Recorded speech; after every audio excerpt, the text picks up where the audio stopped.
What thought process gets you through the ups and downs associated with life? What thought process?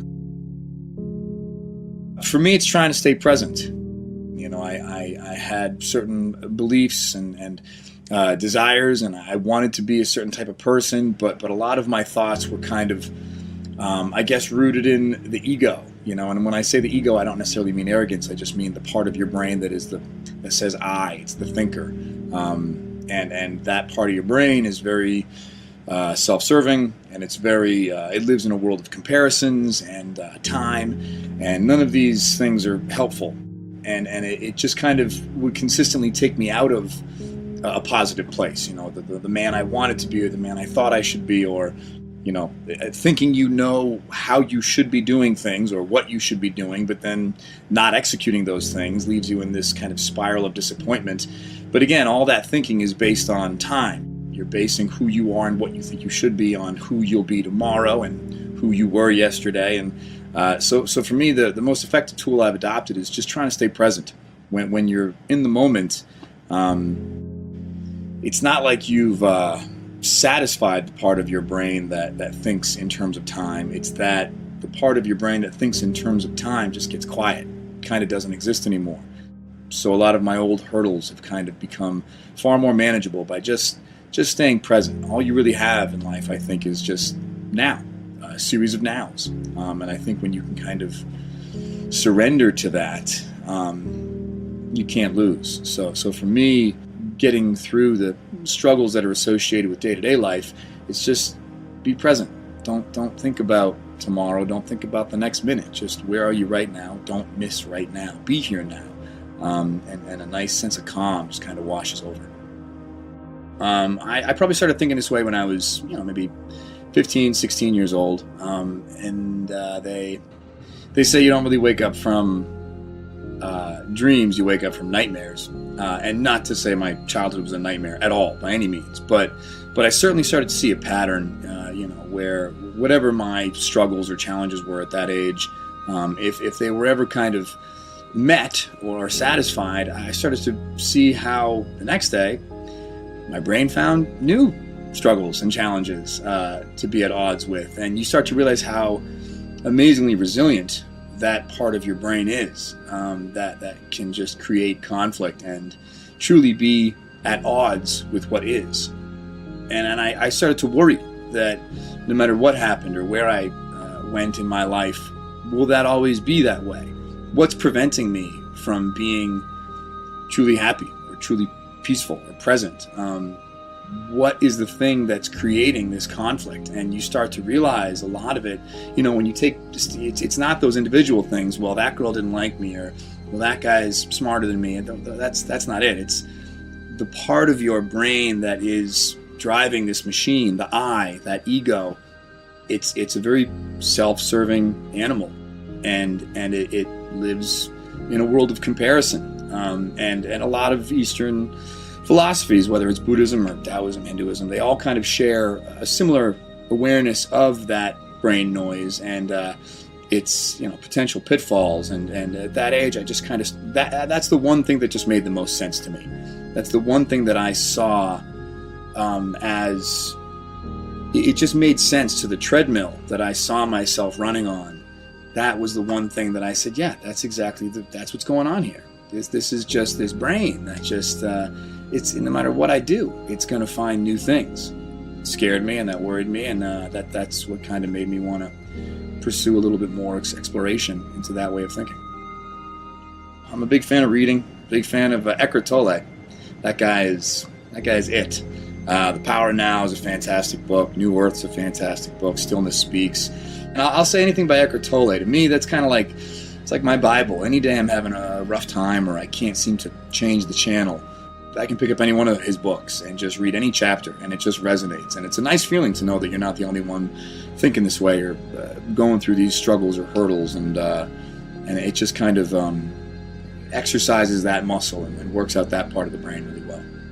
So I try to look at it as practice. My biggest struggle in my early 20s was believing I understood a concept or a certain philosophy that I subscribed to, but then consistently not living that way and not executing those those beliefs and struggling and being depressed or disappointed in life. And I knew better, but I wasn't living that way, and that's really frustrating. And the problem is that's all just ego. That's ego sneaking in the back door. That's you, kind of the part of your brain that thinks about the story of Chris wants to see that story in a certain light, but that's just ego. That's not real either.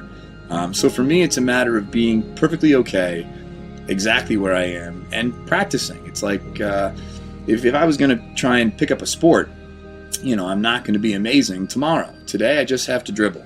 Just got to dribble the ball. And if the ball gets away from me today, it's okay. Get it back and just dribble again. Even if it takes all of my focus and energy just to dribble this ball, maybe tomorrow it won't. And it won't be as consuming. But it's okay to be where I am. I don't have to wake up tomorrow and be a pro. And I think that mentality has gone a long way for me in terms of just surrendering to the moment, surrendering to where I am, and surrendering even to my failures. Your failures are okay too. I used to really be very hard on myself if I thought I wasn't accomplishing something or reaching a certain level. But be with your failures. They're just as educational and just as opening to the process as the successes. And eventually, I would hope, the notion of success and failure will begin to dilute as well. So yeah, just practice. Is there any one piece of wisdom you've managed to integrate fully into your own life that you can share? Sure. Shh. It's my favorite. I did a little with Lindsay, actually. I went to India. We did this retreat a few years back, and one of the guys, our guru on the trip, is a man named Nand. Brilliant man. And he would, lecture every day, and there were just so many times where I had questions, and I would just raise my hand, and he kind of just kept telling me to shh, and it was so frustrating because I felt I had good questions, and if you just give me an answer, I'll be quiet, and he kept telling me to be quiet, and it really bothered me, and it made me doubt. But it was a very effective tool, because the truth is, the part of my brain that needed that answer, that wanted that answer, is the part of the brain that I don't need. It's kind of this, I needed it to get me to India. There's a great quote I read, you need the boat to cross the river, but once you cross the river, you don't need the boat. So I needed my, confusion and my ego and my struggle to wake me up to the fact that I don't need it. And I think the part of my brain that wanted all those answers in India was the part of my brain that he was telling me just to be quiet with. Just be quiet.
Be present. And if you really be quiet, like I said, it's not like the part of your brain that wants the questions gets an answer. It's that the part of your brain that wants the question just kind of dissipates. There's no more need for an answer, because there was really no need for a question. So for me, it's just, very noisy brain. That's not quitting, that's not giving up.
not forfeiting. It's surrendering, which I like to. It's, when you use the word surrender, you remember that there was a fight going on. There was a fight in my brain, an unnecessary battle that I'm fighting with myself. So just kind of surrender a little bit, and you'll have a flash of something real nice, and then your brain will quickly try and understand it, and it'll never be able to, and it'll be this horrible cycle. But you'll feel it, and you'll want it again.